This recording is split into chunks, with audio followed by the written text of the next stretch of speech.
Mix बार Pallavi recording studio मठिया मोड़। Music director Kanchan Raj, Hajipur Vaishali.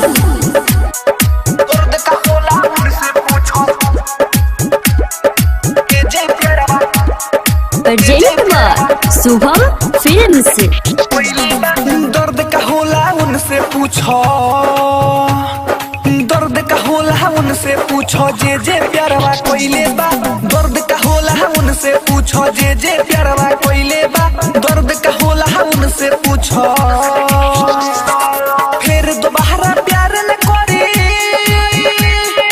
फिर दोबारा प्यार न करी। जे ठोकर कोइले बा, चैन का जिंदगी उहे जिए, अरे चैन का जिंदगी उहे जिए, जे सबसे फैले बा।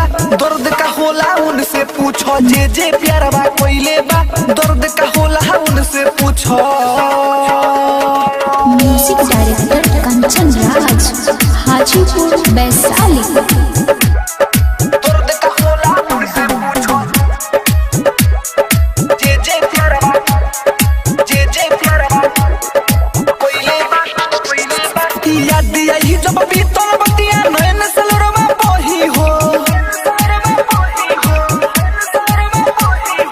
याद आई जब बीतल बतिया, नयन सलरवा बही हो। खोइब पियब कुछ ना, जब पागल लोगवा कही हो।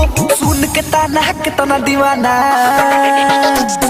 सुन के ताना कितना दीवाना, जौहर माहुर खोइले बा। दर्द का होला उनसे पूछो, जे प्यारवा कोइले बा। दर्द का होला उनसे पूछो। Music director Kanchan Raj, Hajipur Vaishali. दर्द का होला उनसे पूछो, प्रेजेंट बार शुभम फिल्म्स।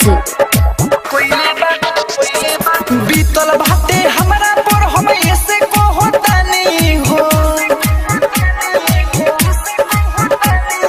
बीतल बाटे हमरा पर, हम ऐसे को होता नहीं हो। तू का जन्म भाई, हम कैसे रहता नहीं हो।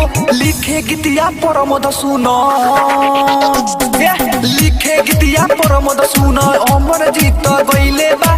दर्द का होला उनसे पूछो, जे प्यारवा कोइले बा। दर्द का होला उनसे पूछो।